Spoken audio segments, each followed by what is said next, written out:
السلام عليكم ورحمة الله وبركاته. إن الحمد لله نحمده ونستعينه ونستغفره ونعوذ بالله من شرور أنفسنا ومن سيئات أعمالنا. من يهده الله فلا مضل له ومن يضلل فلا هادي له. أشهد أن لا إله إلا الله وحده لا شريك له وأشهد أن محمدا عبده ورسوله. يا أيها الذين آمنوا اتقوا الله حق تقاته ولا تموتن إلا وأنتم مسلمون. يا أيها الناس اتقوا ربكم الذي خلقكم من نفس واحدة وخلق منها زوجها وبث منهما رجالا كثيرا ونساء واتقوا الله الذي تساءلون به والأرحام إن الله كان عليكم رقيبا.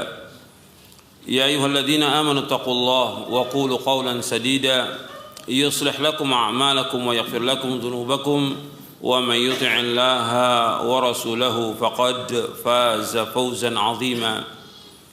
أما بعد فإن أصدق الحديث كتاب الله وخير الهدي هدي محمد صلى الله عليه وعلى آله وسلم وشر الأمور محدثاتها وكل محدثة بدعة وكل بدعة ضلالة وكل ضلالة في النار. Ayolah ikhwah, a'azakumullah, kepada ikhwan dan akhwat yang dimuliakan oleh Allah SWT, dan kepada seluruh pemirsa TV Roja dan pendengar Radio Roja yang mudah-mudahan dirahmati oleh Allah SWT.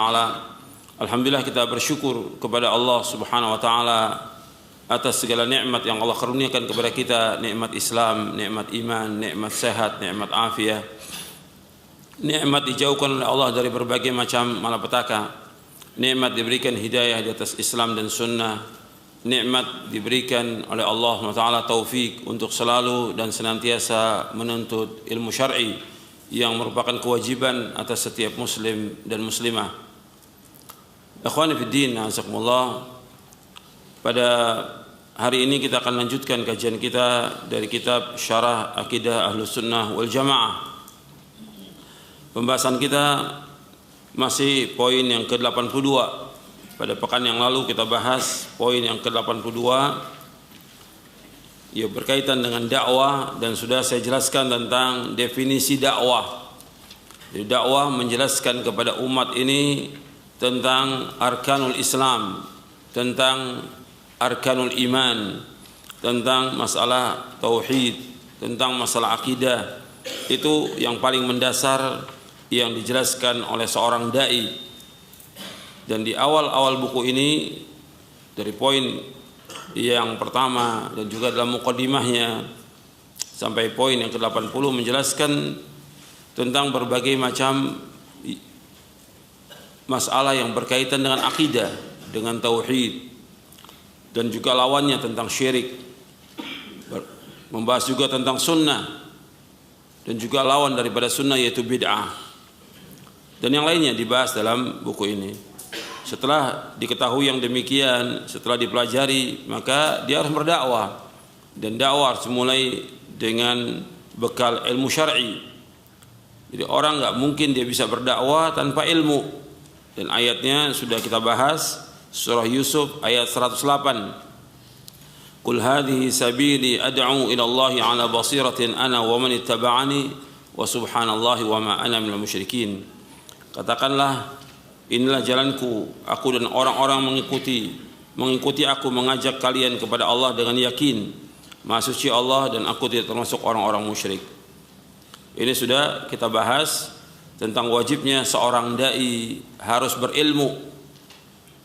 Dan metode ilmiah ini dibangun di atas 3 dengan dasar ayat ini.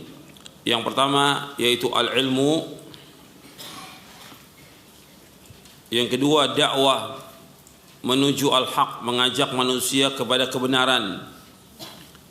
Yang ketiga teguh dan istiqamah di atas kebenaran. Itu di halaman 619 dari buku Syarah Aqidah Ahlus Sunnah wal Jamaah. Sekarang kita akan bahas ayat dalam surah Al-Fatah di ayat 28. Allah Subhanahu wa taala berfirman, "Huwa alladzi arsala rasulahu bil huda wa dinil haqq liyudhhirahu 'ala ad-din kullih wa kafa billahi shahida. Huwallazi arsala rasulahu bil huda wa dinil haqq liyudhhirahu 'ala ad-din kullih wa kafa billahi shahida. Dialah Allah yang telah mengutus rasulnya Muhammad sallallahu alaihi wasallam bil huda, dengan membawa petunjuk, wa dinil haq, dan membawa kebenaran, yaitu agama yang hak, liyudhhirahu 'ala dini kullih, agar Allah menampakkan agama ini atau agar dimenangkan agama ini terhadap semua agama, wa kafa billahi syahida, dan cukuplah Allah sebagai saksi.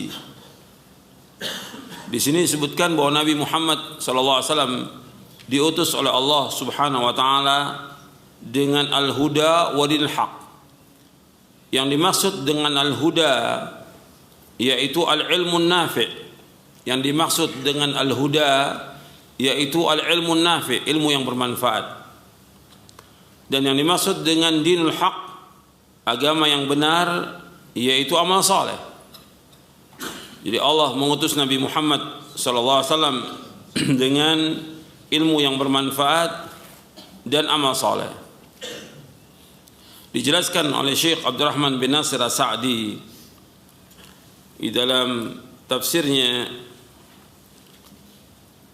bahwa Allah mengutus Nabi Muhammad sallallahu alaihi wasallam untuk menjelaskan kebenaran dari kebatilan, menjelaskan tentang nama-nama Allah, sifat-sifatnya, perbuatan-perbuatannya, hukum-hukum dan berita yang datang darinya, memerintahkan semua yang bermanfaat untuk hati, ruh dan jasad. Beliau SAW memerintahkan untuk mengikhlaskan ibadah semata-mata karena Allah Subhanahu wa taala, mencintainya, berakhlak dengan akhlak yang mulia, beramal saleh, beradab dengan adab yang bermanfaat. Beliau SAW melarang perbuatan syirik, perilaku dan akhlak yang buruk yang berbahaya untuk hati, badan, dunia dan akhirat. Ini dijelaskan oleh Syekh As-Sa'di dalam kitabnya Taisir Karimur Rahman fi Tafsir Kalamil Mannan. Saya akan jelaskan tentang apa yang beliau sampaikan ini. Disebutkan di sini bahwa Nabi SAW diutus oleh Allah dengan membawa petunjuk dan agama yang hak. Makanya setiap dai, setiap ustadz, setiap ulama yang mereka berdakwah, mereka harus jelaskan tentang agama Islam ini yang hak. Bahwa satu-satunya agama yang hak adalah agama Islam. Selain Islam tidak akan diterima oleh Allah. Ini harus ditegaskan kepada umat supaya mereka faham. Karena Allah menurunkan agama ini yang dibawa oleh para anbiya war rusul, yaitu agama Islam, agar semua manusia masuk ke dalam agama ini. Dan selain Islam tidak akan diterima oleh Allah Taala. Dengan dasar surah Ali Imran, Allah berfirman, "Inna dina 'indallahil Islam." Sesungguhnya agama yang diridhai di sisi Allah agama Islam. Juga Allah berfirman dalam surah Ali Imran di ayat 85, "Wa may yabtaghi ghaira islami dinan fala yuqbala min wa huwa fil akhirati minal khasirin."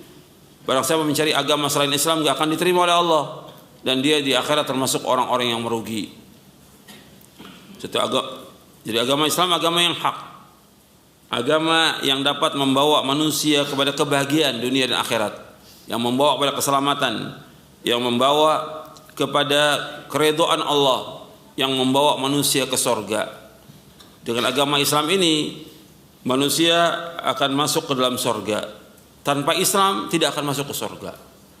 Makanya ketika Aisyah radhiyallahu anha bertanya kepada Nabi SAW, "Ya Rasulullah, Ibnu Jud'an di Mekah itu dia banyak berbuat kebaikan, memberikan makan kepada orang-orang yang susah, menolong orang, membantu anak-anak yatim. Apakah bermanfaat?" Kata Nabi SAW, tidak bermanfaat. Kenapa? Karena dia belum mengucapkan dua kalimat syahadat. Dia belum masuk dalam agama Islam. Jadi orang kafir yang berbuat kebaikan apa saja kebaikan itu dibalas di dunia, tapi di akhirat dia menjadi debu yang berterbangan, nggak dapat apa-apa. Maka yang membawa manusia masuk ke dalam agama, yang membawa manusia masuk ke dalam surga, ya agama Islam ini. Makanya ketika dia tidak masuk dalam agama Islam, kekal dalam neraka selama-lamanya. Seperti pamannya Nabi, Abu Talib. Nabi sudah dakwahkan untuk masuk dalam agama Islam, tapi dia tidak mau masuk dalam agama Islam, tetap dalam kekafiran. Maka dia kekal dalam neraka selama-lamanya. Dan Nabi mohon kepada Allah agar diringankan siksanya, dibakar kakinya, otaknya mendidih selama-lamanya, kekal selama-lamanya. Makanya kita harus jelaskan tentang agama Islam ini agama yang hak. Kemudian yang juga harus dijelaskan kepada umat ini yaitu tentang ilmu yang bermanfaat. Seorang muslim dan seorang muslimah wajib menuntut ilmu syar'i dengan dasar hadis Nabi SAW, talabul ilmi faridatun ala kulli muslimin. Menuntut ilmu wajib atas setiap muslim. Kalau disebut ke muslim, termasuk muslimah. Dan ilmu yang bermanfaat ini yang kita minta setiap hari. Allahumma inni as'aluka ilman nafi'a wa rizqan thayyiba wa amalan mutaqabbala. Itu yang tiap hari kita minta. Sesudah selesai salat subuh, kita berdoa kepada Allah, Allahumma inni as'aluka ilman nafi'a wa rizqan thayyiba wa amalan mutaqabbala. Ya Allah, aku mohon kepada Engkau ilmu yang bermanfaat, rezeki yang halal dan amal yang diterima. Ilmu yang bermanfaat ini ilmu yang datang dari Rasulullah SAW. Ilmu yang bermanfaat yaitu yang datang dari para sahabat Nabi radhiyallahu anhum ajma'in. Itu ilmu yang bermanfaat. Dan ilmu yang bermanfaat ini mesti membuahkan rasa takut. Yang harus diingat bahwa ketika kita nuntut ilmu ini harus membuahkan rasa takut kepada Allah, kecintaan kepada Allah, mengharap kepada Allah, bertakwa kepada Allah, tawakal kepada Allah. Itu ilmu yang bermanfaat. Kemudian yang kedua, ilmu yang bermanfaat itu membuahkan kita mengamalkan apa-apa yang diridhoi oleh Allah Subhanahu wa taala dan menjauhkan apa yang dilarang oleh Allah Subhanahu wa taala. Makanya dikatakan oleh para ulama salaf, di antaranya Imam Ahmad bin Hanbal, al-ilmu khasyatullah. Ilmu itu takut kepada Allah. Jadi seorang dai harus punya bekal ilmu. Dan ilmu ini bagaimana ditakut kepada Allah SWT. Karena itu Allah berfirman di dalam surah Fatir tentang para ulama di ayat 28, innama yakhsyallaha min ibadihil ulama. Sesungguhnya yang takut kepada Allah itu para ulama. Dia betul-betul takut kepada Allah. Makanya dia wajib untuk menjelaskan kepada umat ini kebenaran, nggak boleh disembunyikan. Wajib menjelaskan kepada umat kebenaran dan nggak boleh dia sembunyikan.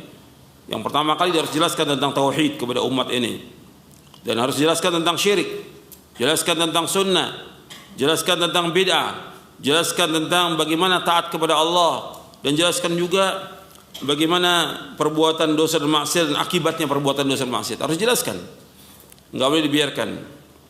Jadi ilmu yang bermanfaat itu yang dapat mendekatkan manusia kepada Allah dan menolong dia untuk mencapai keridhaannya. Itu ilmu yang bermanfaat. Dikatakan oleh Imam Ibnu Hazm di dalam kitabnya yaitu Al-Akhlaq was Siyar, kata beliau, ajalul ulumi ma qarrabaka min khaliqika ta'ala wa ma'anaka 'ala al-wusuli ila ridahu. Kata Imam Ibn Hazm rahimahullah, ajalul ulumi ma qarrabaka min khaliqika ta'ala wa ma'anaka ala wusuli ila ridha. Kata Ibn Hazm rahimahullah, ilmu yang paling mulia yang kita tuntut, yang kita cari, yang kita pelajari, yaitu ilmu yang dapat mendekatkan diri kita kepada Allah.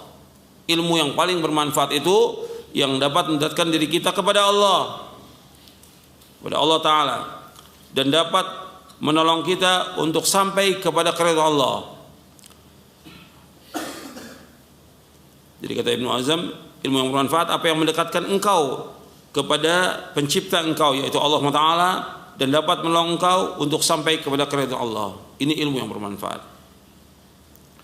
Kemudian yang kedua, amal saleh, al-huda wa dinul haq, agama yang hak. Kalau kita sudah menuntut ilmu syar'i, ya kita harus mengamalkan ilmu ini. Karena ilmu ini untuk diamalkan, bukan untuk koleksi ilmu, diamalkan. Maka seorang dai dia menjadi contoh. Seperti yang sudah saya sebutkan di surah Fussilat ayat 33 di halaman 618, wa man ahsanu qawlan mimman da'a ila Allah wa 'amila salihan wa qala innani minal muslimin. Dan tidak ada yang lebih baik perkataannya melainkan orang yang menyeru manusia ke jalan Allah, mengajak manusia ke jalan Allah, dan dia mengerjakan amal soleh. Jadi seorang dai ini dia di samping dia berdakwah, dia juga melakukan amal soleh, dan dia berkata kami orang-orang Islam. Jadi ilmu yang bermanfaat dan amal soleh. Dan ini dilakukan Rasulullah SAW sampai akhir hayatnya, mengajarkan ilmu ini. Dan Nabi mendapatkan wahyu dari malaikat Jibril, terus diberikan wahyu sampai akhir hayatnya. Kemudian Nabi terus melakukan amal saleh sampai akhir hayatnya. Kemudian di sini disebutkan oleh Syekh Abdurrahman bin Nasir As-Sa'di rahimahullah, kata beliau, Allah SWT mengutus Nabi Muhammad SAW untuk menjelaskan kebenaran dari kebatilan. Jadi Nabi menjelaskan kepada umat ini yang mana yang benar, yang mana yang batil. Harus kita jelaskan. Yang hak itu hak, yang batil itu batil. Enggak boleh disembunyikan. Jelaskan kepada umat ini yang hak itu hak, yang batil itu batil. Terutama berkaitan tentang tauhid. Jelaskan kepada umat yang tauhid itu tauhid, yang syirik itu syirik. Jelaskan kepada umat. Itu yang paling asas, yang paling mendasar. Bagaimana umat beribadah kepada Allah dengan benar. Karena Allah menciptakan manusia untuk beribadah kepada Allah. Jelaskan kepada umat ini bagaimana beribadah kepada Allah dengan benar. Dan enggak ada arti ibadah yang benar kecuali tauhid. Artinya enggak mungkin dia beribadah kepada Allah dengan benar kecuali dia mengikhlaskan ibadah kepada Allah dengan tauhid yang benar, dan menjauhkan segala macam perbuatan syirik yang besar maupun syirik yang kecil. Kemudian menjelaskan tentang nama-nama Allah, sifat-sifatnya, perbuatan-perbuatannya. Kita jelaskan tentang nama-nama Allah SWT. Walillahil asma'ul husna fad'u biha. Bagi Allah semua nama-nama yang baik, maka berdoalah dengan nama-nama itu. Bahwa Allah mempunyai nama-nama yang indah dan sifat-sifat yang tinggi, dan juga perbuatan-perbuatan yang Allah berbuat menurut apa yang Allah kehendaki. Dan semua perbuatan Allah ini adalah adil.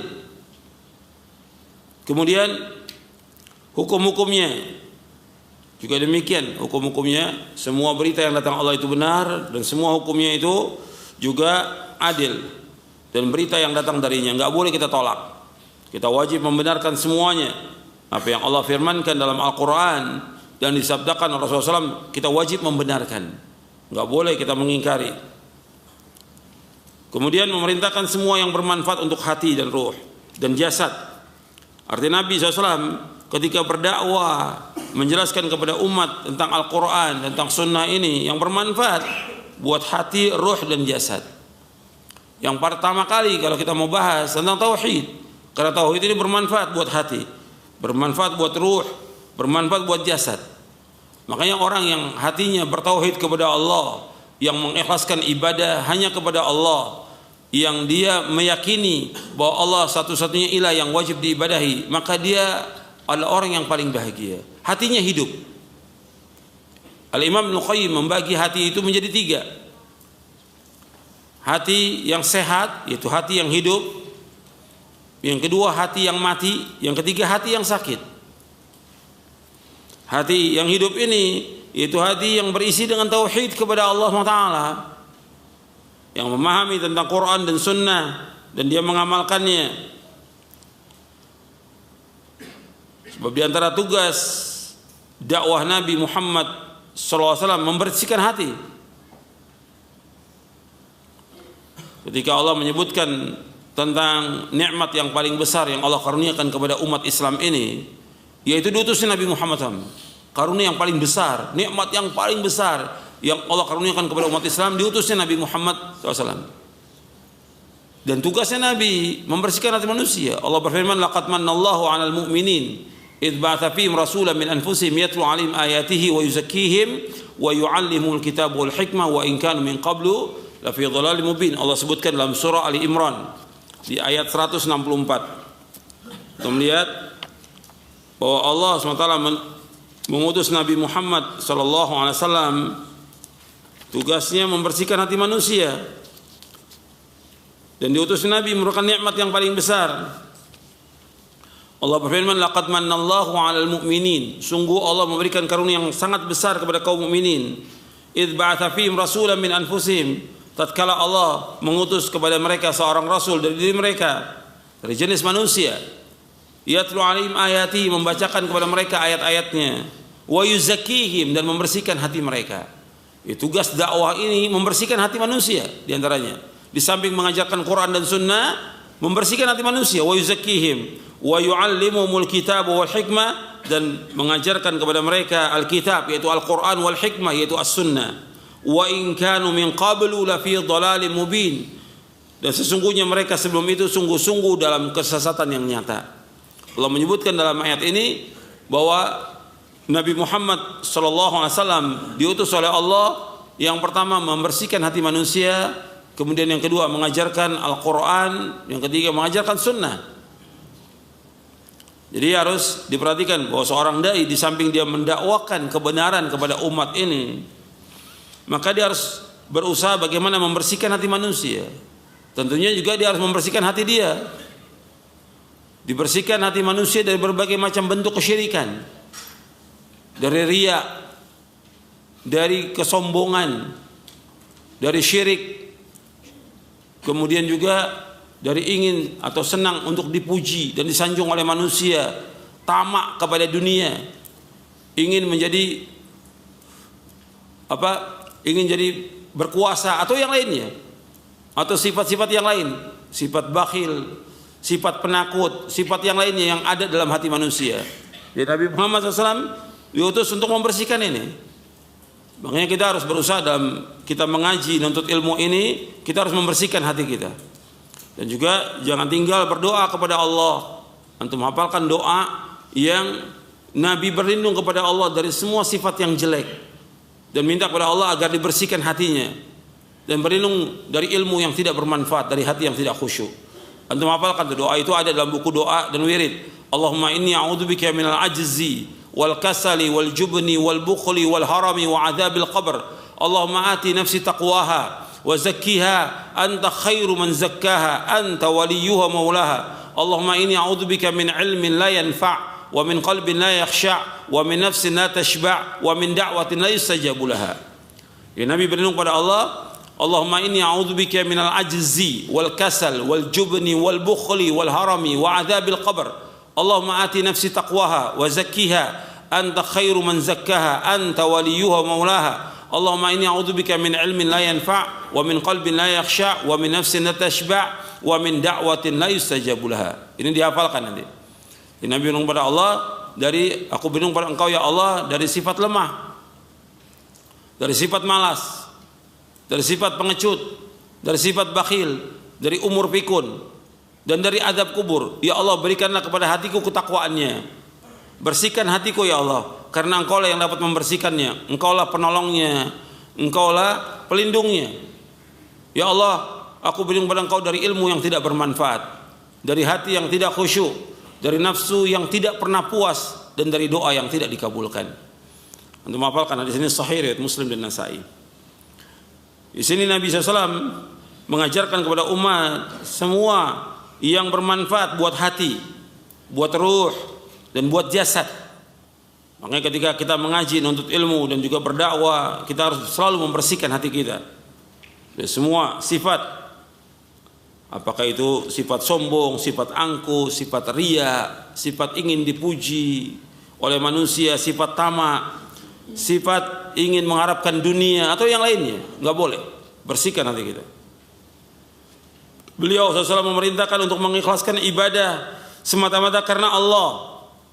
Di dalam dakwah ini mengajak manusia untuk mengikhlaskan ibadah semata-mata karena Allah, bukan karena manusia, tapi karena Allah. Mencintai Allah. Kita harus beribadah bagaimana kita mencintai Allah SWT. Maka disebutkan oleh para ulama bahwa rukun ibadah itu ada 3 rukun ibadah. Yang pertama kecintaan kepada Allah, al-mahabbah. Yang kedua al-khauf. Yang ketiga ar-raja. Rukun dari ibadah itu 3. Yang pertama al-mahabbah, yaitu kecintaan.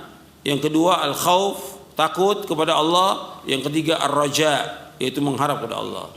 Adapun syarat ibadah 2. yaitu ikhlas dan ittiba. Syarat ibadah dua, ikhlas dan ittiba. Syarat dalam ibadah kepada Allah dua, ikhlas dan ittiba.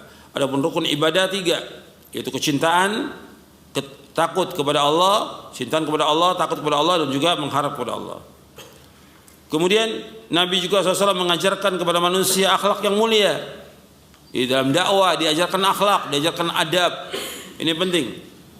Bagaimana akhlak kepada Allah SWT, akhlak kepada Rasulullah SAW, akhlak kepada para sahabat, akhlak kepada ulama ahlu sunnah, akhlak kepada orang tua, akhlak kepada keluarga, akhlak kepada tetangga, akhlak kepada masyarakat, akhlak juga kepada bergaul kita dengan orang kafir. Itu juga ada adabnya. Bagaimana akhlak menurut syariat Islam itu. Begitu juga kepada yang lainnya, kepada binatang dan yang lainnya. Itu diajarkan adabnya semuanya dalam Islam. Lengkap agama Islam ini, sempurna semua agama Islam. Semua diajarkan. Semua adab ini penting, akhlak ini penting. Sebab enggak ada yang paling besar timbangannya di hari kiamat setelah tauhid kepada Allah melainkan akhlak yang mulia. Sampai Nabi bersabda dalam hadis yang sahih yang diriwayatkan oleh Imam Tirmidzi, "Ma syai'un athqala fi mizanil mu'min yaumal qiyamati min khuluqin hasan wa innallaha la yubghidul fahishal badhi." Kata Nabi SAW, tidak ada sesuatu yang paling berat timbangannya dari kiamat melainkan akhlak yang mulia.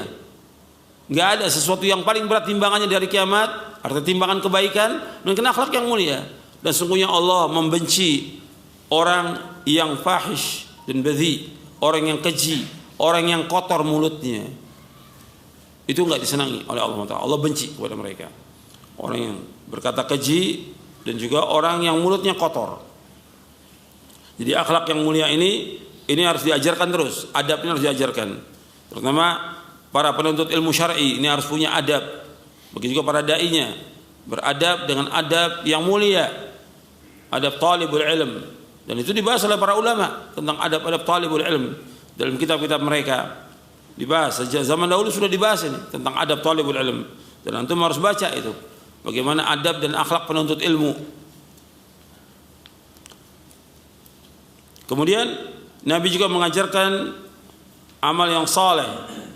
Dan ini tentang akhlak yang mulia. Allah menyebutkan dalam Al-Quran pujian kepada Nabi Muhammad SAW. Wa innaka la'ala khuluqin azim. Sesungguhnya engkau Muhammad SAW berada di atas akhlak yang mulia. Dipuji.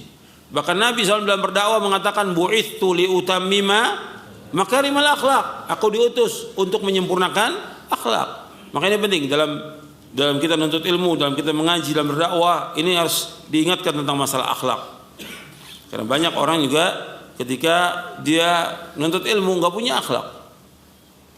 Dia sebagai dai juga kadang-kadang nggak punya adab, maka harus diajarkan. Dan harus baca kitab-kitab para ulama yang menjelaskan tentang adab. Anda bisa baca juga bukunya Ibnu Jama'ah, ya, tentang Tazkiratul Sami' itu yang menjelaskan tentang adab talibul ilm dan juga tentang adab guru dalam mengajar.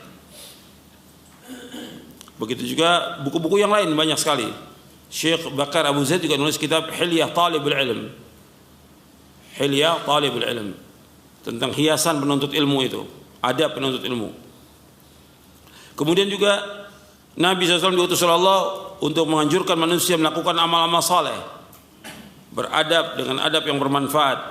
Karena tujuan dari kita menuntut ilmu ini untuk beramal dan juga beradab dengan adab yang bermanfaat. Dan Nabi SAW juga melarang manusia dari perbuatan syirik. Ini harus kita contoh. Para dai ini harus terus mengingatkan manusia jangan sampai manusia jatuh dalam perbuatan syirik. Enggak boleh disembunyikan. Yang jelas-jelas syirik harus jelaskan kepada umat. Orang minta ke kubur-kubur, orang ke dukun, pasang jimat, percaya pada hari sial, bulan sial, ini syirik semuanya. Harus dijelaskan kepada umat, enggak boleh disembunyikan. Dan ini harus ribuan kali dijelaskan kepada umat tentang kesyirikan yang masih ada di masyarakat. Yang mereka masih meminta atau beribadah kepada selain Allah, berdoa kepada selain Allah, ini syirik. Syirik itu menghapuskan amal mereka. Kesian umat ini. kalau para dai nggak menjelaskan kepada umat tentang tauhid dan syirik, kesian umat ini. Dan saya sudah sampaikan pada pekan yang lalu bahwa di antara ciri Nabi Muhammad SAW yang Allah sebutkan dalam Al-Quran, bahwa bil mu'minina raufur rahim. Beliau sangat kasih dan sayang kepada umatnya. Bentuk kasih dan sayang Nabi Muhammad SAW kepada umat Islam ini, Nabi jelaskan yang mana tauhid, yang mana syirik, yang mana sunnah, yang mana bid'ah. Nabi jelaskan. Nggak boleh disembunyikan. Itu bentuk kasih sayang. Kalau nggak dijelaskan tentang syirik dan bahaya kesyirikan, ya umat ini akan terus berbuat syirik sampai matinya. Kalau terus berbuat syirik sampai matinya, meskipun dia sholat, puasa, zakat, haji, sedekah, tapi dia berbuat syirik, akan dihapuskan amal-amalnya. Jangankan untuk kita, hatta Nabi Muhammad SAW, Allah firmankan dalam surah Az-Zumar di ayat 65, la in asyrakta la yahbatanna amaluka wa la takunanna minal khasirin. Allah berfirman kepada Nabi Muhammad SAW di surah Az-Zumar surah 39 ayat 65, la in asyrakta la yahbatanna amaluka wa la takunanna minal khasirin. Kalau engkau berbuat syirik, akan hapus amal-amalmu dan engkau termasuk orang yang merugi. Kalau syirik menghapuskan seluruh amal. Makanya harus diperhatikan, harus jelaskan kepada umat dan larang mereka dari berbuat syirik. Dan larang mereka juga dari perilaku dan akhlak yang buruk, yang berbahaya bagi hati, badan, dunia dan akhirat. Semua kesyirikan berbahaya. Semua kesyirikan merusak. Semua bid'ah juga demikian, berbahaya untuk hati, badan, dunia akhirat. Jadi yang berbahaya buat hati manusia, yang pertama syirik, yang kedua bid'ah, yang ketiga maksiat. Ini semuanya berbahaya. Maka yang bermanfaat buat hati apa? Yang bermanfaat buat hati tauhid. Yang bermanfaat buat hati yaitu sunnah. Yang bermanfaat buat hati yaitu ketaatan kepada Allah dan Rasulnya. Ini bermanfaat buat hati. Yang berbahaya buat hati yaitu kesyirikan. Kemudian bid'ah, berbahaya buat hati. Dan juga yang ketiga adalah maksiat. Ini bisa antum lihat dalam bukunya Al-Imam Ibnu Qayyim dalam kitabnya Ad-Da' wa Dawa, penyakit dan obatnya. Sekarang kita lanjutkan. Ini dakwanya Nabi, Allah utus demikian. Jadi kita harus tahu Nabi diutus oleh Allah untuk menjelaskan tentang ilmu yang bermanfaat dan amal saleh. Makanya kalau umat Islam ini menuntut ilmu, semua umat Islam menuntut ilmu, yaitu ilmu syar'i, Quran dan Sunnah al-Fahmi salaf, dan mereka mengamalkan amal saleh umat Islam ini, maka Allah berikan kejayaan bagi umat Islam ini. Diangkat ini agama di atas seluruh agama, dimenangkan oleh Allah di atas seluruh agama. Tapi sayangnya umat Islam tidak nuntut ilmu. Sedikit yang talabul ilmi, nuntut ilmu sedikit.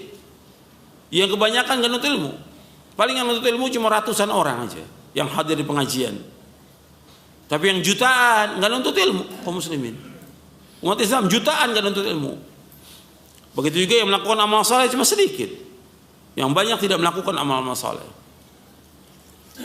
Yang bertauhid kepada Allah juga sedikit. Yang berbuat syirik banyak, jutaan yang berbuat syirik.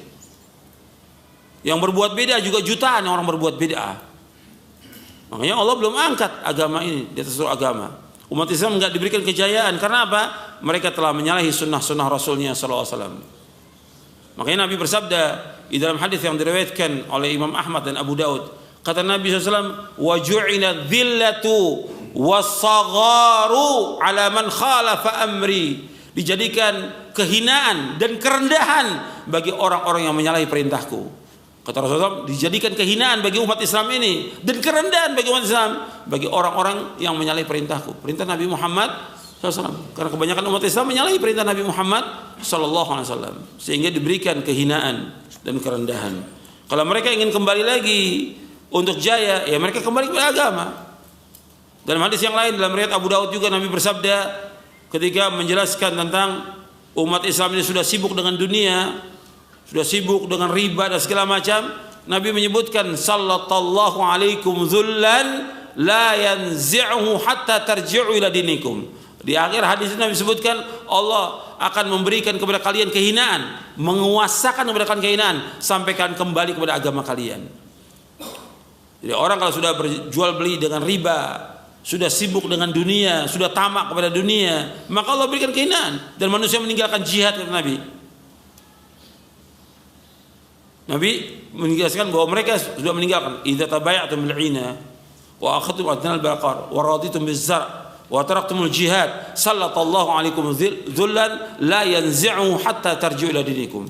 Kata Nabi, apabila kalian sudah berjual beli dengan riba dan kalian sudah memegang buntut-buntut sapi, sudah sibuk dengan dunia, wa raditum bizzar, dan kalian sudah mencintai tanaman, wa taraktumul jihad, ini semua berkaitan dengan kecintaan manusia kepada dunia, dan kalian meninggalkan jihad, sallallahu alaikum dzullan la yanzi'uhu hatta tarji'u ila dinikum.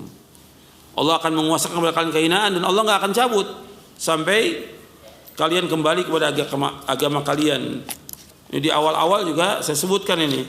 Artinya di awal-awal buku ini saya sebutkan tentang hadis itu. Allah akan memberikan kehinaan kepada umat Islam sampai mereka kembali kepada agama mereka. Jadi umat ini akan tetap dalam kehinaan sampai umat Islam ini kembali kepada agama Islam yang hak. Kalau mereka kembali kepada agama Islam yang hak, maka Allah SWT akan memberikan kemuliaan kepada umat Islam. Jadi ini harus diperhatikan bahwa umat Islam diberikan oleh Allah kehinaan sampai mereka kembali kepada agama mereka. Sekarang kita lanjutkan. Yang B, Ahlu Sunnah berdakwah mengajak manusia ke jalan Allah dengan hikmah. Ahlu Sunnah berdakwah mengajak manusia ke jalan Allah dengan hikmah. Ya, harus kita paham dulu tentang hikmah. Jadi hikmah itu disebutkan dengan as-sunnah. Hikmah juga disebutkan dengan definisinya oleh para ulama. Ada beberapa definisi tentang makna al-hikmah.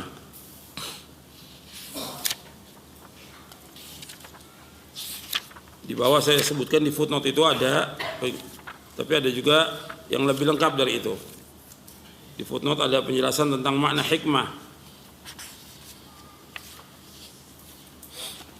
Hikmah itu kalau di buku ini disebutkan al-isabah fil aqwali wal af'ali wa wad'u kulli syai'in fi mawdi'ihi. Hikmah itu untuk melihat di halaman 620 di bawah. Hikmah itu al-isabah fil aqwali wal af'ali wa wad'u kulli syai'in fi mawdi'ihi. Benar dalam berkata dan berbuat dan meletakkan segala sesuatu pada tempatnya. Itu tentang al-hikmah. Ada juga yang menyebutkan tentang al-hikmah, makna al-hikmah. Sebab makna al-hikmah ini banyak, ya. Kesimpulannya demikian. Kalau kita lihat tentang makna al-hikmah itu disebutkan oleh para ulama, maknanya ada yang menyebutkan tentang makna al-hikmah itu al-adl, keadilan, maknanya ilmu, maknanya kenabian, maknanya Quran, maknanya Injil dan yang lainnya. Makna dari al-hikmah. Dia juga mengatakan al-hikmah isabatul haq bil ilmi wal aql. Benarnya artinya tepat dalam kebenaran dengan ilmu dan akal. Tapi ada juga memberikan definisi seperti tadi, tapi lebih lengkap di sini, al-isabatu fil aqwali wal af'ali wal iradati wal i'tiqadi wa wad'u kulli syai'in fi mawdi'ihi. Jadi yang dikatakan al-hikmah itu al-isabatu fil aqwali wal af'ali wal iradati wal i'tiqadi wa wad'u kulli syai'in fi mawdi'ihi. Jadi yang dikatakan al-hikmah itu yaitu benar dalam berkata, benar dalam berbuat, benar dalam keinginan, benar dalam keyakinan. Yang di sini enggak ada, di buku ini enggak ada. Benar dalam perbuatan, benar dalam perkataan, benar dalam perbuatan, benar dalam keinginan, dalam niat. Niatnya harus benar.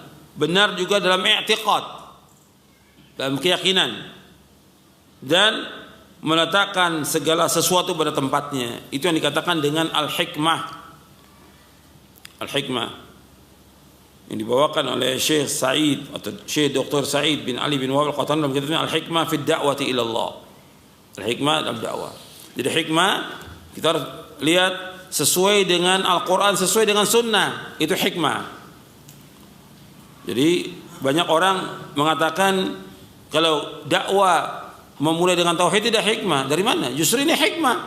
Memulai dakwah dengan tauhid itu hikmah. memulai dakwah menjelaskan kepada umat ini tentang pentingnya tauhid, manfaatnya tauhid, dan bagaimana mereka beribadah kepada Allah dengan benar, itu hikmah. Justru tidak hikmah kalau dia menyampaikan dakwah yang lain selain dari tauhid, itu tidak hikmah. Karena apa? Bertentangan dengan Quran, bertentangan dengan sunnah, bertentangan dengan contoh Nabi Muhammad SAW. Bertentangan. Itu tidak hikmah. Meskipun orang katakan itu hikmah, tapi tidak hikmah. Allah berfirman dalam surah An-Nahl ayat 125, ud'u ila sabili rabbika bil hikmati wal mau'izatil hasanah wajadil millati ihsan inna rabbaka huwa a'lamu man dhalla an sabilihi wa huwa a'lamu bil muhtadin. Serulah manusia ke jalan Rabbmu, ajaklah manusia ke jalan Allah dengan hikmah dan pengajaran yang baik, dan debatlah atau bantahlah mereka dengan cara yang baik. Dan sungguhnya Rabbmu dialah yang lebih mengetahui siapa yang sesat dari jalannya, dan Allah lebih mengetahui siapa yang mendapatkan petunjuk. Kita tugasnya sebagai dai mengajak dengan hikmah, artinya dengan dasar Quran dan sunnah, sesuai dengan contoh Nabi dalam dakwah itu, dengan hikmah. Wal mau'izatul hasanah, dan nasihat yang baik. Wajadilhum billati ahsan, dan debatlah mereka dengan cara yang lebih baik. Jadi secara umum dakwah ini dengan hikmah. Kemudian yang kedua, nasihati umat ini dengan baik. Yang ketiga, kalau ada yang menentang, membantah, maka kita bantah mereka dengan cara yang lebih baik. Billati hiya ahsan. Kemudian Allah sebutkan di sini, inna rabbaka wa'alamu biman dhalla an sabilihi. Sesungguhnya Allah mengetahui siapa yang sesat dari jalannya, wa wa'alamu bil muhtadin. Allah mengetahui siapa yang mendapatkan petunjuk. Berarti dalam dakwah itu, dari yang kita dakwakan kepada manusia, ada yang dapat petunjuk, ada yang sesat. Allah menyebutkan demikian. Seperti juga Allah sebutkan yang sudah kita bahas juga, Allah berfirman, walaqad ba'atsna fi kulli ummatin rasulan an ya'budullaha wa yajtanibut taghut. Setelah itu ayatnya, faminhum man haqqat 'alaihi dhalalah. Allah menyebutkan, walaqad ba'atsna fi kulli ummatin rasulan ya'budullaha wa yajtanibut taghut. Faminhum man hadallahu wa minhum man haqqat 'alaihi dhalalah. Fasiru fil ardi fanzuru kaifa kana aqibatul mukadzibin. Jadi Allah menyebutkan, sungguh kami tahu pada setiap umat seorang rasul. Setiap rasul dakwanya hendaklah mentauhidkan Allah, menjauhkan taghut. Di antara mereka ada yang dapat petunjuk, di antara mereka ada yang tetap dalam kesesatan. Maka dalam dakwah ini nggak mungkin kita semua orang dapat petunjuk, nggak mungkin. Itu yang harus kita ingat dalam dakwah. Kita tetap berusaha berdakwah, menyampaikan tauhid kepada umat, menjelaskan tentang bahaya syirik, menjelaskan tentang sunnah, tentang bahaya bid'ah, mengajak mereka kepada ketaatan, menjauhkan mereka dari maksiat. Jelaskan kepada umat. Adapun masalah hidayah, hidayah tangan siapa? Allah SWT. Di tangan Allah. Ada yang dapat petunjuk, ada yang tetap dalam kesesatan. Jadi jangan kita mempunyai berpikir, oh kita punya cara yang baru dalam dakwah supaya dapat petunjuk. Ini sesat nantinya. Sampaikan aja tentang tauhid kepada umat. Jangan pakai cara-cara yang baru dengan dakwah itu yang menyimpang dari manhaj salaf. Enggak boleh. Dakwah, sampaikan kepada umat tentang tauhid. Jelaskan kepada umat yang asas tauhid. Bukan dakwah dengan yang sunat-sunat dulu, bukan. Yang wajib, yang paling wajib apa? Dari semua yang wajib, yang paling wajib apa? Tauhid kepada Allah. Itu jelaskan. Adapun orang dapat hidayah, bukan urusan kita. Adapun orang itu sesat, bukan urusan kita. Allah yudillu man yasha wa yahdi man yasha. Allah menyesatkan siapa yang Allah kehendaki, dan Allah memberikan petunjuk siapa yang. Makanya Anda melihat ketika berbicara tentang dakwah di dua ayat ini pertama surah An-Nahl ini, ya. Di ayat 125. Kemudian di An-Nahl juga di ayat 36. Allah sebutkan tentang apa? Setelah dakwah Allah sebutkan apa? Tentang petunjuk dan kesesatan. Perhatikan itu. Setelah kita mengajak orang, mendakwakan orang, setelah itu Allah sebutkan apa? Tentang petunjuk dan kesesatan. Perhatikan itu. Kadang-kadang kita merasa bahwa dengan dakwah kita orang dapat hidayah. Tidak, Allah yang memberikan hidayah. Tapi kita memang sebagai perantara menyampaikan dengan cara yang baik. Tapi yang memberikan hidayah Allah. Sebaik apapun dakwah kita, kalau Allah nggak berikan petunjuk, bisa nggak orang itu dapat hidayah? Nggak bisa. Orang yang paling baik dalam mendakwakan dakwah Islam ini Nabi Muhammad SAW. Yang paling baik dari semua dai seluruh dunia ini, yang paling baik Nabi Muhammad dalam berdakwah. nggak ada yang lain. Udah. Tapi bagaimana Nabi mendakwakan pamannya Abu Thalib? Luar biasa Nabi dakwakan dengan cara yang paling baik, dengan cara yang paling hikmah Nabi dakwakan. Masuk Islam atau tidak? Tidak. Karena hidayah di mana? Di tangan Allah. Itu harus ingat itu. Kadang-kadang kita merubah-rubah cara dakwah seolah-olah kita yang punya petunjuk. Kita nggak punya petunjuk. Yang punya petunjuk Allah SWT yang memberikan hidayah. Kita hanya menyampaikan kepada manusia dan sampaikan sesuai dengan sunnah. Sampaikan tauhid kepada mereka. Sampaikan tauhid. Ini asas. Jelaskan tentang bahaya kesyirikan. Ini di ayat 125 Allah menyebutkan setelah hidayah itu setelah kita mendakwakan dakwah tauhid, kemudian Allah sebutkan Allah tahu siapa yang sesat dan Allah tahu siapa yang mendapatkan petunjuk. Sama seperti di surah An-Nahl juga ayat 36. Yang sudah sering saya sampaikan ayatnya di surah An-Nahl ayat 36. Allah berfirman, "Wa laqad ba'atsna fi kulli ummatin rasulan an ya'budullaha wajtanibut taghut, faminhum man hadallahu wa minhum man haqqat 'alaihi ad-dhalalah, fasiru fil ardi fanzuru kaifa kana 'aqibatul mukadzibin." Dan sungguh kami telah utus pada setiap umat seorang rasul. Setiap rasul dakwanya adalah beribadah kepada Allah dan jauhkan taghut. Di antara mereka yang dapat petunjuk, di antara mereka yang tetap dalam kesesatan, maka berjalanlah kalian di muka bumi dan lihatlah akibat orang-orang yang mendustakan. Jadi di sini Allah sebutkan tentang hidayah setelah dakwah. Allah sebutkan juga tentang kesesatan setelah dakwah. Jadi ada orang yang sesat, ada orang yang dapat petunjuk. Jadi ini harus kita perhatikan. Jadi kalau kita dakwah sudah dengan jalan yang hak, ada orang yang sesat, bukan salah kita. Kita berdakwah, jangan disalahkan. Tapi juga jangan pakai cara-cara yang lain yang menentang atau yang menyimpang. Saya akan sebutkan tentang penjelasan dari ayat ini. Ayat yang mulia ini adalah asas yang mengajarkan jalan menuju kepada Allah dan jalan berdakwah kepada para dai. Jadi jalan dalam berdakwah. Jadi dai ini harus tahu bagaimana berdakwah. Karena sungguhnya Allah telah mensyariatkan kepada para hambanya melalui kitabnya yang Allah turunkan dan dengan penjelasan Rasulnya sallallahu alaihi wasallam perkara-perkara yang dalamnya terdapat penerangan untuk akal mereka, kesucian jiwa dan kelurusan perbuatan mereka. Jadi dakwah yang kita dakwakan kepada umat ini mesti membawa kepada apa? Pencerahan kepada akal mereka, membawa kepada kesucian jiwa mereka dan juga membawa kepada kelurusan perbuatan mereka dengan dakwah ini. Allah SWT telah menamakan syariat itu dengan sabil. Ud'u ila sabili rabbika. Perhatikan ayat ini. Ud'u ila sabili rabbika. Allah menyebutkan dengan kalimat syariat, dengan kata sabil jalan, supaya mereka tetap konsisten dalam seluruh fase perjalanan di kehidupan ini, agar dapat mengantarkan mereka kepada puncak yang dituju, yaitu kebahagiaan abadi di akhirat kelak. Ingat, dalam dakwah ini kita mengajak manusia agar manusia masuk ke dalam sorga. Maka ingat, dakwah para nabi SAW, dakwahnya para anbiya wa rasul alaihi wassalam, dan juga dakwahnya Nabi Muhammad SAW menjelaskan kepada mereka, mengingatkan mereka terus tentang sorga dan menjelaskan kepada mereka kalau mereka tidak taat neraka. Terus dalam dakwah. Dan Allah sebutkan dalam banyak ayat Al-Quran tentang itu. Jadi harus sering diingatkan tuh, tentang sorga dan diingatkan kepada mereka tentang neraka. Dan Allah merangkaikan kalimat sabil dengan dirinya. Kalimat sabil jalan dengan dirinya. Ud'u ila sabili rabbika. Sabili rabbika.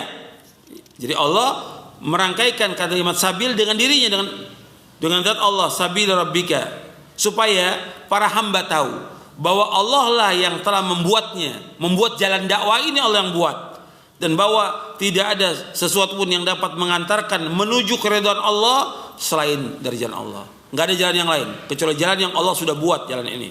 Itu jalan dakwah yang telah Allah perintahkan kepada para nabinya dan para rasulnya alaihi wassalatu wassalam. Bahwa para nabi dan para rasul ketika mereka diutus, mereka pertama kali mendakwakan dakwah apa? Tauhid. Perhatikan itu. Semua nabi dan rasul memulai dakwah dengan tauhid. Ayat di atas pada asalnya merupakan firman Allah Ta'ala yang ditujukan kepada nabi pilihannya Muhammad SAW. Dalam ayat tersebut Allah memerintahkan nabinya untuk berdakwah menuju jalan Rabbnya, dan beliau sallallahu alaihi wasallam adalah al-amin yang dapat dipercaya. dan al-ma'sum yang terjaga dari dosa, sehingga tidaklah beliau meninggalkan sesuatu di antara jalan Rabbnya kecuali beliau SAW telah mendakwakannya. Dengan demikian kita tahu bahwa apa saja yang tidak diserukan oleh Nabi Muhammad SAW, maka hal itu bukanlah termasuk jalan Allah SWT. Sehingga dengan ini dan banyak lagi yang semisalnya, kita mendapatkan petunjuk tentang perbedaan antara al-haq dengan al-batil, petunjuk dengan kesesatan, serta antara dai-dai Allah dan dai-dai syaitan. Perhatikan di sini. Ini saya nukil dari perkataan seorang syekh yang dia sudah berdakwah puluhan tahun. Beliau menjelaskan di sini, saya sebutkan dulu bahasa Arabnya baru saya bacakan lagi. Di sini dijelaskan, kata beliau begini. Jadi kata Syekh Al-Allamah Abdul Hamid bin Badiz, seorang ulama dari Aljazair, kata beliau, wa hadhil ayatul karimatu hiya al-asas fi ta'lim ad-du'a tariqahu min Allah wa sabila min fi ad-da'wah wa in fa inna Allah tabaraka wa ta'ala qad syara'a li ibadihi bima anzala min kitabi wa ma kana min bayani rasulihi ma fi istinaratu uqulihim wa zaka'u nufusihim wa istiqamatu amalihim wa sammau sabilan yaltazimu fi jami' marahil sayrihim fi hadhihi al-hayati liyufdiya bihim ila al-ghayati al-maqsuda wa hiya as-sa'adatu al-abadiyatu fil hayati al-ukhra wa adafahu ila nafsihi liya'lamu أنه هو وضعه وأنه لا شيء يوصل إلى رضوانه سواه والآية في أصلها خطاب من الله تبارك وتعالى لنبيه ومصطفاه صلى الله عليه وسلم وفيها أمر الله نبيه أن يدعو إلى سبيل ربه وهو الأمين المعصوم فما ترك شيئا من سبيل ربه إلا دعا إليه فعرفنا بهذا أن ما لم يدعو إليه محمد صلى الله عليه وسلم فليس من سبيل ربي جل جلاله فاهتدينا بهذا وأمثال كثير إلى الفرق بين الحق والباطل والهدى والضلال ودعاة الله ودعاة الشيطان فمن دعا إلى ما دعا إليه النبي صلى الله عليه وسلم فهو من دعاة الله يدعو إلى الحق والهدى ومن دعا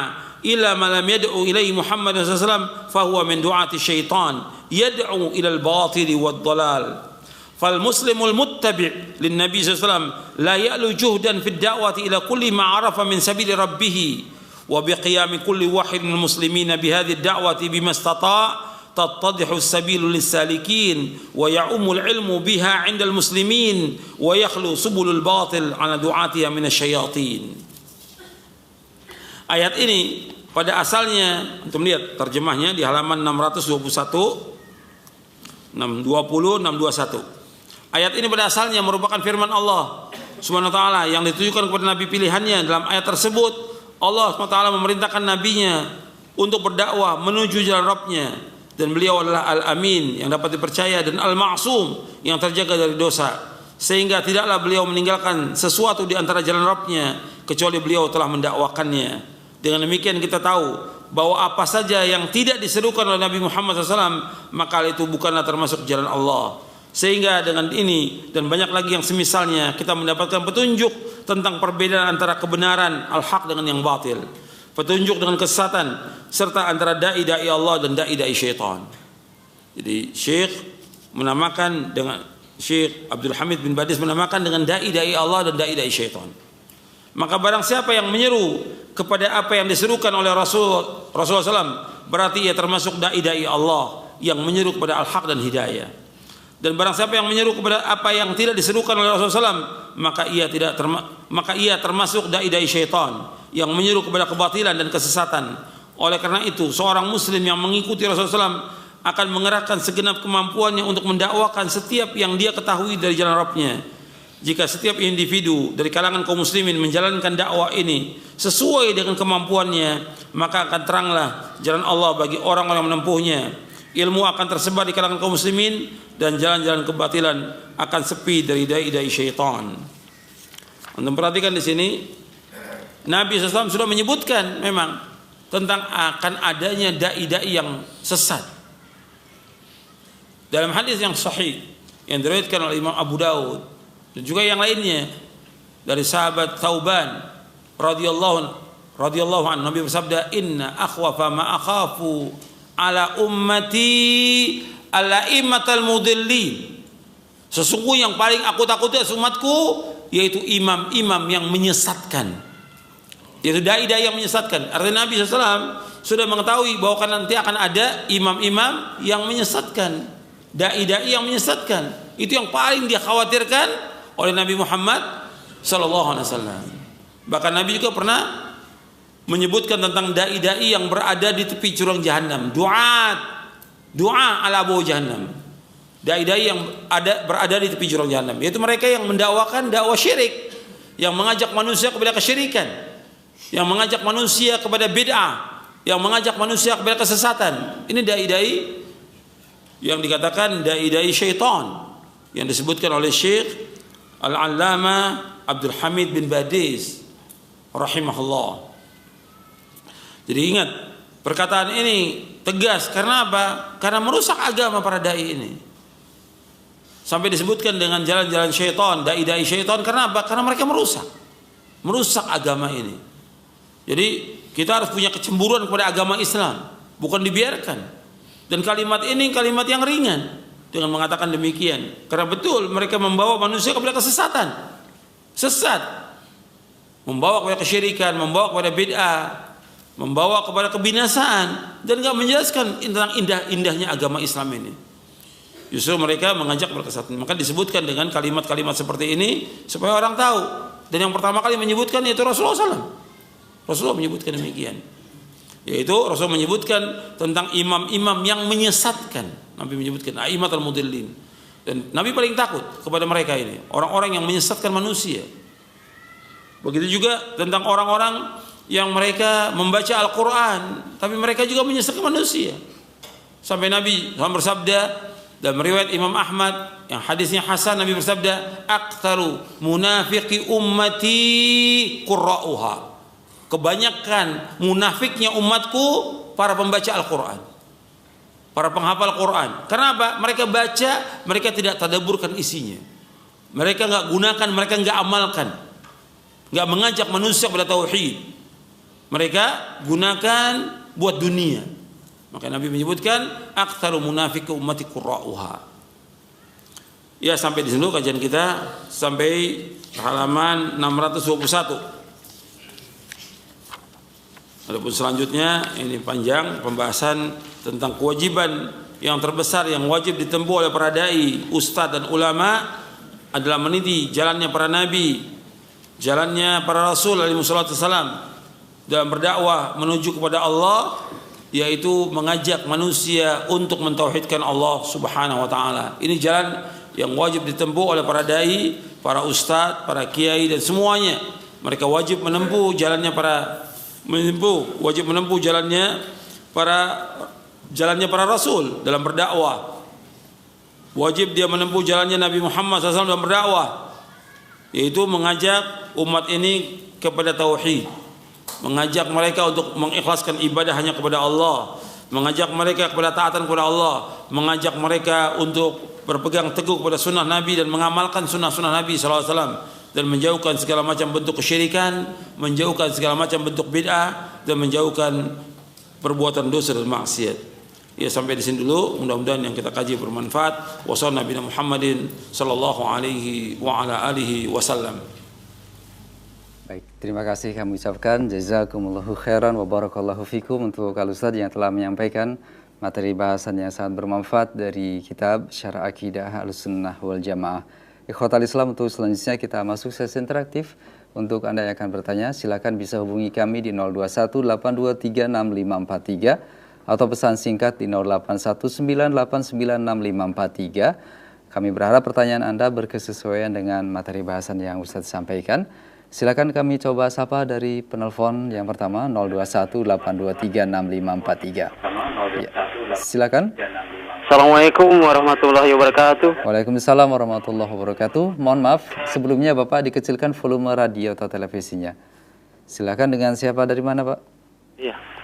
Silakan, dengan siapa dari mana, Pak? dengan Abu Lukman di Jakarta. Silakan pertanyaannya Pak Abu Lukman. Begini Ustaz, dalam rangka menyampaikan atau menyebarkan ilmu itu Ustaz, bolehkah Ustaz sebagian dari isi Ustaz Syarah Akidah Ahlussunnah wal Jamaah ini yang ditulis oleh Ustaz saya foto terus saya sebarkan di medsos seperti Facebook atau WA gitu,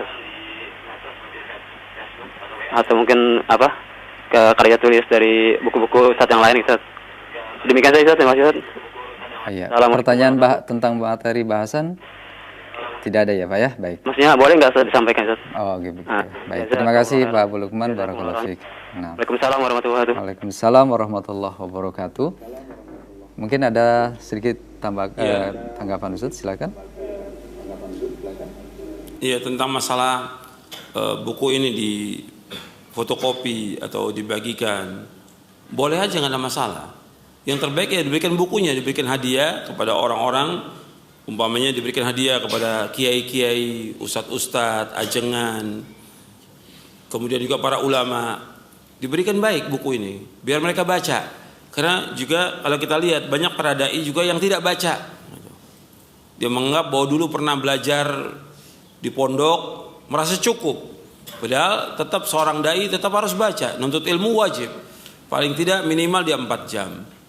Nah, diberikan buku ini Syarah Akidah, mereka akan baca, tahu tentang akidah Ahlussunnah wal Jamaah. Karena rata-rata kaum muslimin yang ada di Indonesia juga para dai-nya mengaku Ahlussunnah wal Jamaah. Berikan buku ini hadiah untuk mereka, manfaat.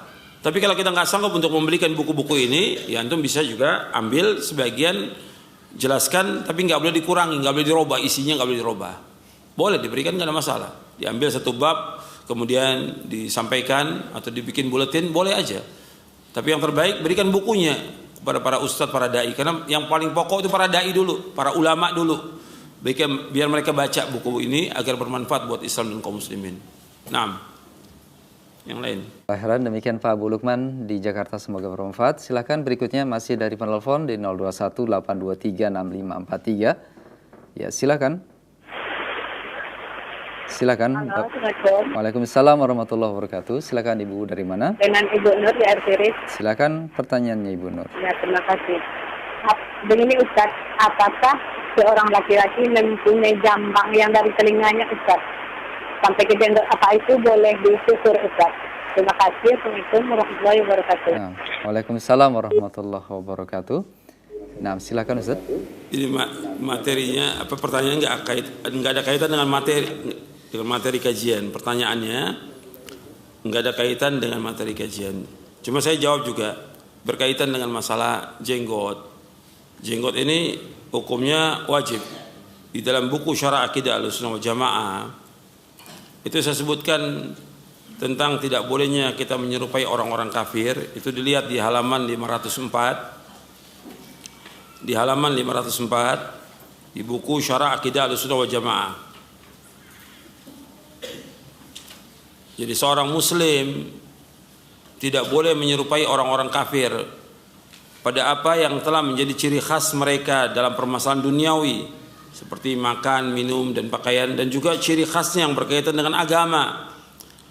Rasulullah SAW bersabda, khaliful musyrikin wa wafiru liha wa ahbu syawarib. Berbedalah dengan orang-orang musyrik. Hendaklah kalian pelihara jenggot dan tipiskan kumis kalian. Disuruh di sini menyalahi kaum musyrikin, disuruh untuk memelihara jenggot. Jadi laki-laki itu diperintahkan untuk memelihara jenggot. Dan kalau dicukur hukumnya haram. Nah, pengertian tentang jenggot ini sebagian ulama menyebutkan yaitu di bagian bawah ini aja. Sebagian juga masuk, yaitu cambang masuk juga bagian daripada jenggot. Definisi dari lihya itu sebagian ulama menyebutkan bahwa jenggot cambang itu masuk. Gitu. Jadi dicukur habis hukumnya haram, nggak boleh. Jenggot dicukur nggak boleh, hukumnya haram. Jadi disuruh oleh Nabi SAW memelihara jenggot dan tipiskan kumis kalian. Jadi kumis itu tidak dicukur habis, tidak, ditipiskan. Jadi bukan dicukur habis, ditipiskan. Dan riwayat-riwayat tentang masalah memelihara jenggot ada berapa riwayat? Ini yang riwayat diriwayatkan oleh Bukhari dan Muslim dari Abdullah bin Umar. Ada juga riwayat yang lain yang Nabi menyebutkan tentang u'fu. Kemudian juga di sini disebutkan wafiru. Juga u'fu, disuruh panjangkan jenggot, biarkan jenggot. Ini juga ciri khas dari laki-laki, dan sebagai seorang muslim harus berbeda dengan kaum musyrikin. Cukur jenggot hukumnya haram menurut seluruh imam mazhab, Hanafi, Maliki, Syafi'i, Hambali, Zahiri dan yang lainnya. Mencukur jenggot hukumnya haram. Nah, yang lain. Kelahiran jawaban dan nasihatnya. Kami berikan kesempatan kembali untuk penelpon yang ketiga, dan kami berharap pertanyaan berkesesuaian dengan bahasan Ustadz tadi. Silakan di 0218236543. Assalamualaikum warahmatullahi wabarakatuh, Ustaz. Waalaikumsalam warahmatullahi wabarakatuh. Silakan dengan siapa, dari mana Bapak? Dari hamba Allah di Sumatera Barat, Ustaz. Silakan Bapak. Dari hamba Allah dari Sumatera Barat, Ustaz. Ya, silakan Bapak ke pertanyaannya. Saya mau menanyakan, Ustaz. Ya. Apakah pelaku bid'ah itu juga merusak akidah, Ustaz? Ya. Apakah pelaku bid'ah misalnya dalam hal menjelang Ramadan seperti ini, Ustaz, banyak kesyirikan terjadi seperti hal itu mempercayai bahwasanya menjelang Ramadan inilah di waktu untuk mengunjungi atau mendatangi kuburan-kuburan tertentu untuk melakukan ritual tertentu, Ustaz. Iya. Dan itu yang pertama, Ustaz. Itu tambah dua, Ustaz. Mohon maaf, satu saja Bapak ya, karena waktu yang terbatas. Oke, terima kasih Bapak di Sumatera Barat. Waalaikumsalam warahmatullahi wabarakatuh. Kami persilakan. Ya, tentang masalah ahlul bidah, apakah mereka itu merusak akidah juga? Iya, merusak. Yang pertama kali yang dirusak oleh ahlul bidah tentang akidah, tentang tauhid. Yang pertama kali dirusak oleh pelaku bid'ah adalah tentang tauhid. Makanya kita harus perhatikan bahwa yang namanya ahlul bid'ah mesti dia di samping merusak ibadah-ibadah kaum muslimin, juga merusak akidah. Yang paling pokok merusak akidah, mengajak orang kepada kesyirikan, mengajak orang kepada perbuatan bid'ah. Makanya Nabi SAW mengingatkan kaum muslimin dalam beberapa hadisnya. Nabi bersabda SAW, wa iyyakum wa muhdatsatil umur fa inna kulla muhdatsatin bid'ah wa kulla bid'atin dhalalah. Jauhkan dari kalian setiap perkara-perkara yang baru dalam agama, karena setiap perkara yang baru adalah bid'ah dan setiap bid'ah sesat. Nabi sudah ingatkan bahwa setiap bid'ah itu sesat. Saya jelaskan di sini bahwa agama Islam sudah sempurna. Dalam buku ini sudah saya jelaskan. Enggak boleh orang menambah-nambah lagi satu acara atau ibadah, karena Nabi sudah lengkap menjelaskan. Kalau dia masih menambah-nambah sesuatu, acara-acara atau keyakinan-keyakinan atau yang lainnya, berarti dia mempunyai anggapan agama Islam belum sempurna. Sedangkan Allah berfirman, al-yauma akmaltu lakum dinakum wa atmamtu alaikum ni'mati wa raditu lakumul Islam madina. Pada hari ini aku telah sempurnakan bagimu agamamu, aku telah cukupkan nikmatku atasmu, dan aku ridho Islam menjadi agama bagimu. Tentang masalah kesyirikan, banyak sekali di Indonesia orang melakukan kesyirikan. Tentang bid'ah banyak, gak perlu disebutkan satu persatunya, ribuan bid'ah. Cuma sekarang bagaimana kita mulai dakwah ini mengajak umat kepada tauhid, itu dulu awal. Jangan kita sibukkan dengan perkara-perkara yang mereka lakukan dalam perbuatan bid'ah. Capek kita tegur satu persatu, dan orang gak bisa terima dakwah kita.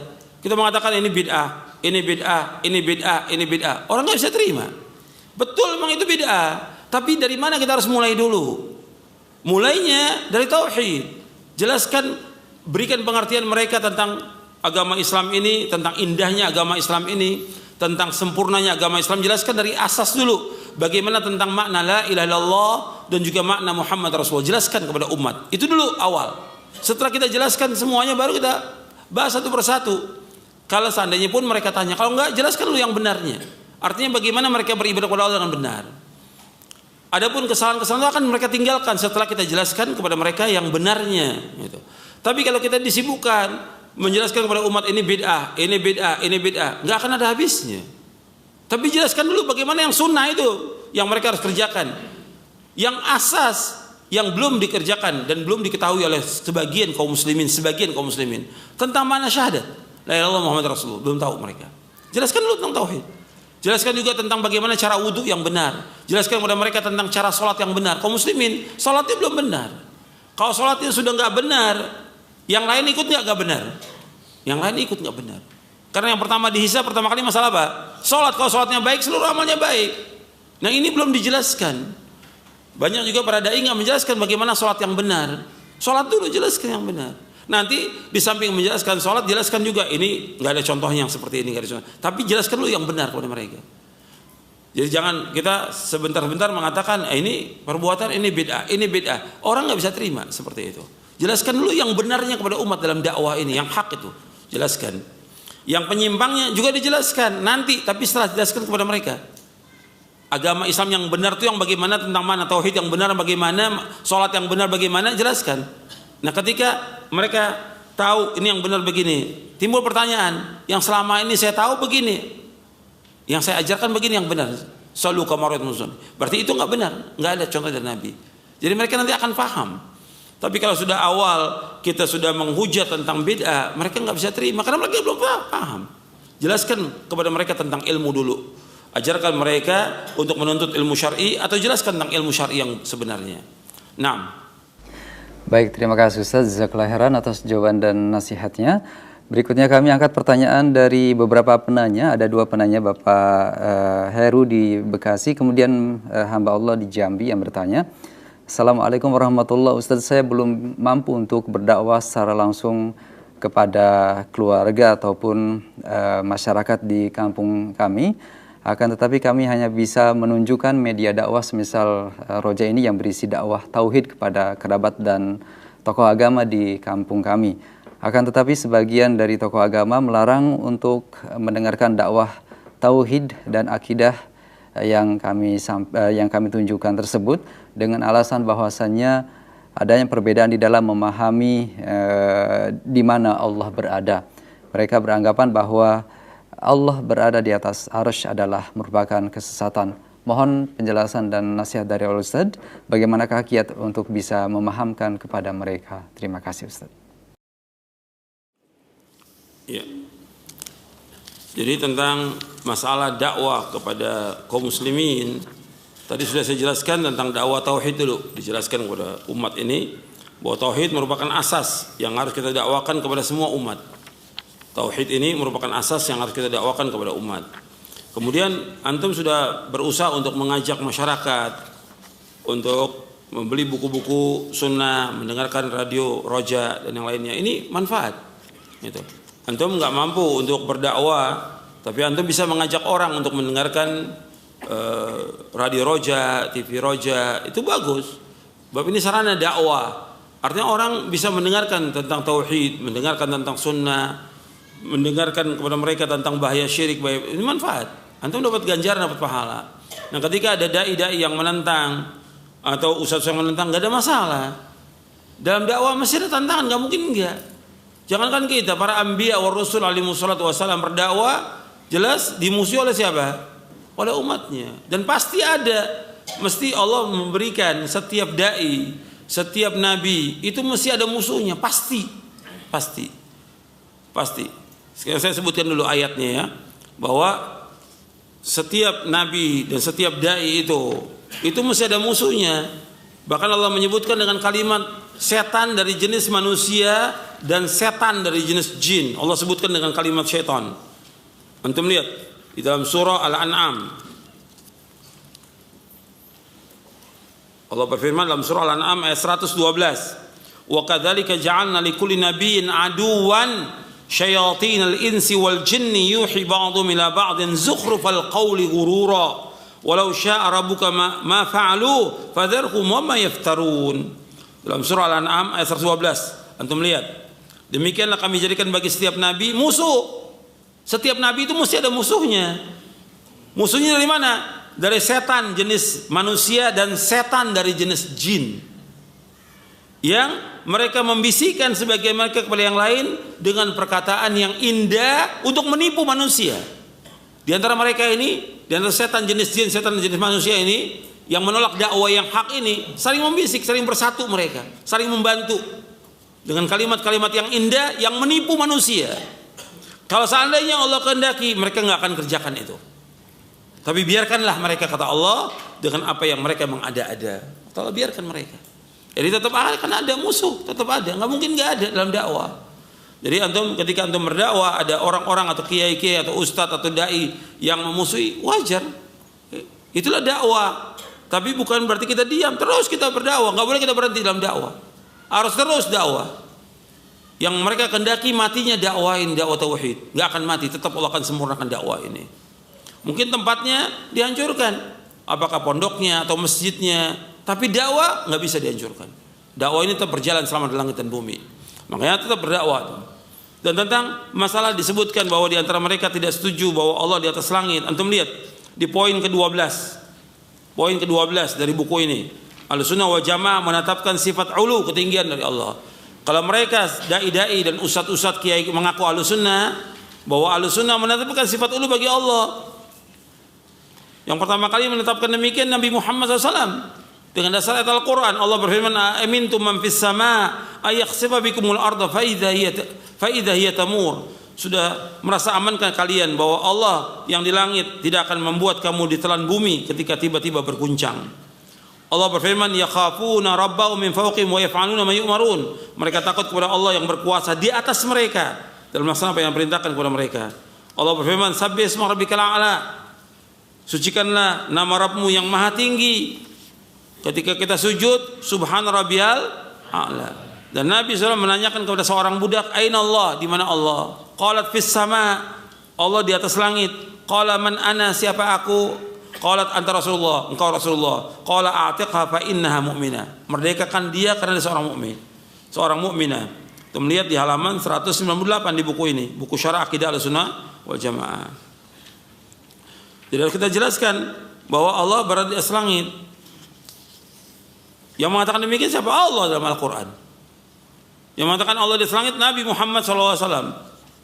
Nggak boleh kita ingkari firman Allah. Dan ratusan ayat menyebutkan Allah di atas langit. Ratusan ayat.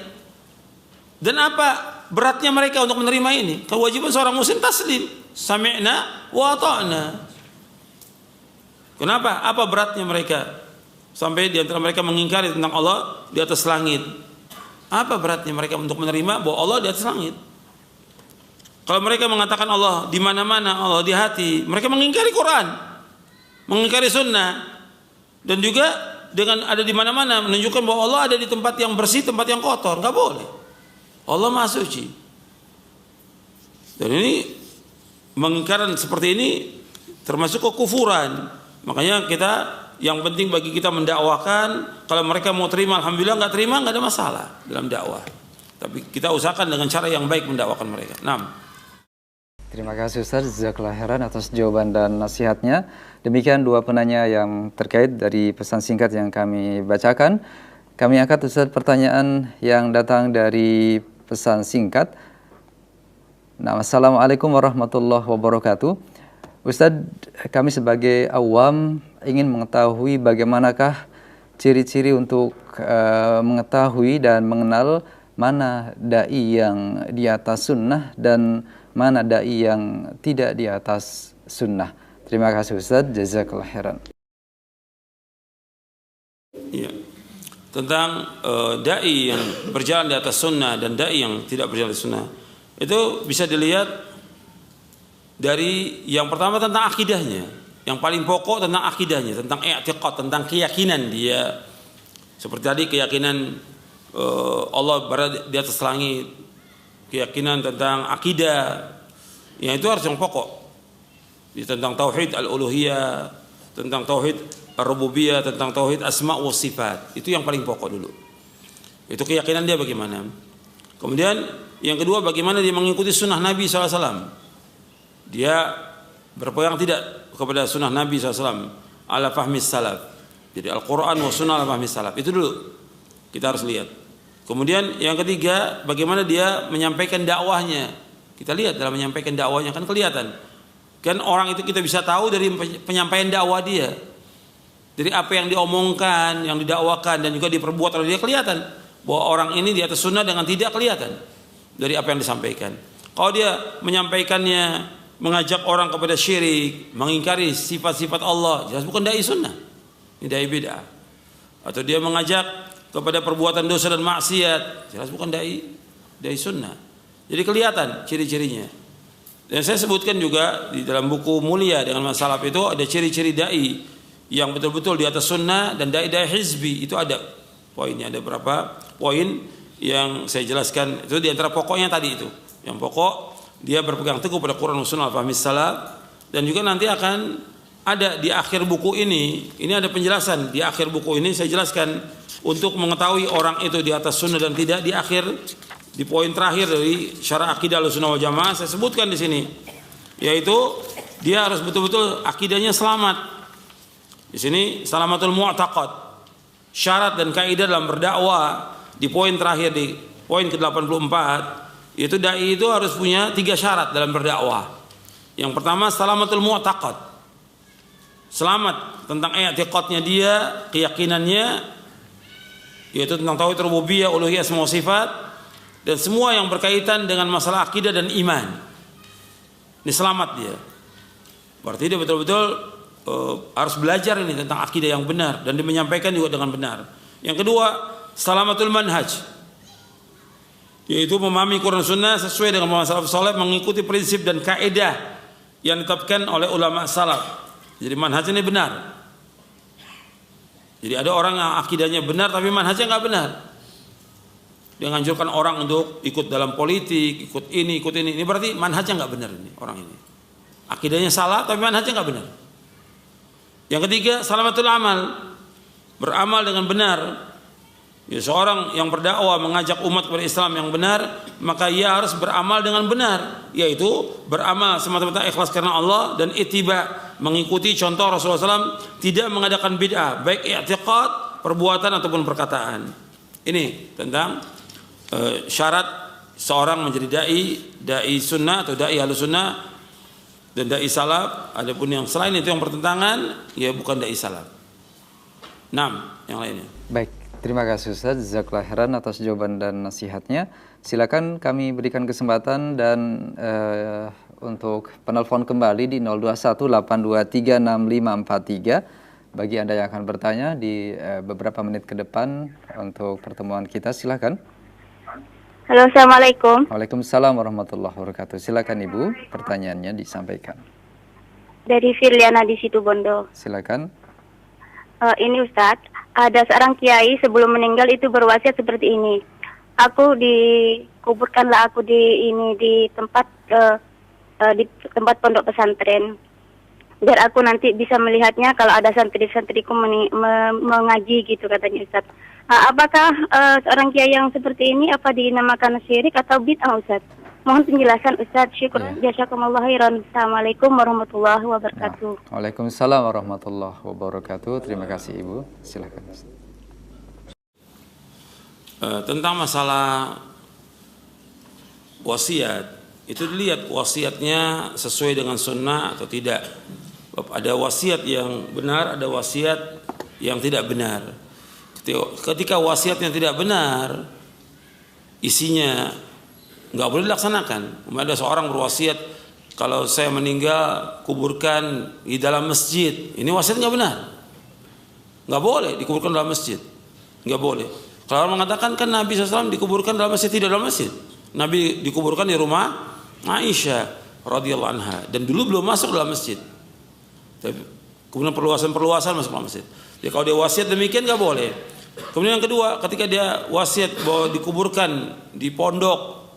Pondok itu bukan kuburan, pondok lembaga pendidikan. Kalau kuburan dia kuburkan di pemakaman kaum muslimin. Orang dikuburkan di rumah aja wasiat nggak boleh. Khusus untuk Nabi aja sesama Abu Bakar dan Umar.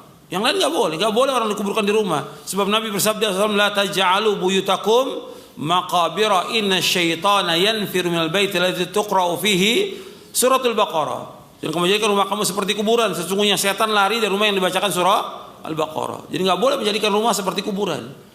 Pemakaman nggak boleh. Yang ketiga tadi disebutkan tentang masalah dia dikuburkan di pondok. Ini juga nggak boleh. Dikuburkan tetap pemakaman kaum muslimin. Maka dalam Islam itu ada pemakaman kaum muslimin, ada pemakaman kafirin dalam Islam. Seperti di Madinah yang ada baqi. Orang muslimin semua dikuburkan di baqi. Karena orang kafir nggak boleh masuk Madinah. Ke Mekah pun nggak boleh, maka nggak ada kuburan untuk mereka, nggak ada. Jadi kalau tentang masalah dimakamkan di pondok, ini lembaga pendidikan. Kalau dia mengatakan bahwa dengan dimakamkan di situ dia akan dengar orang, dia akan lihat murid-muridnya, ini nggak benar. Karena orang yang sudah meninggal nggak tahu apa-apa. Karena dia berada di alam barzakh, nggak tahu dia orang yang hidup. Jangankan kiai itu, hatta Imam Syafi'i, hatta Nabi Muhammad SAW nggak tahu tentang apa yang terjadi dari umat ini, dia yang tahu. Jadi kalau orang mempunyai i'tiqad, keyakinan yang demikian, ini keyakinan yang batil, keyakinan yang sesat. Siapa aja yang punya keyakinan, apakah dia seorang ustaz, seorang dai, seorang kalau punya i'tiqad nggak benar. Karena apa? Karena bertentangan dengan syariat. Karena orang yang sudah meninggal itu berada di alam barzah, dia nggak tahu tentang apa yang terjadi di muka bumi ini, nggak ada. Nggak tahu tentang keluarganya, nggak tahu tentang anaknya, nggak tahu tentang orang tuanya kalau dia meninggal, nggak tahu sama sekali nggak tahu.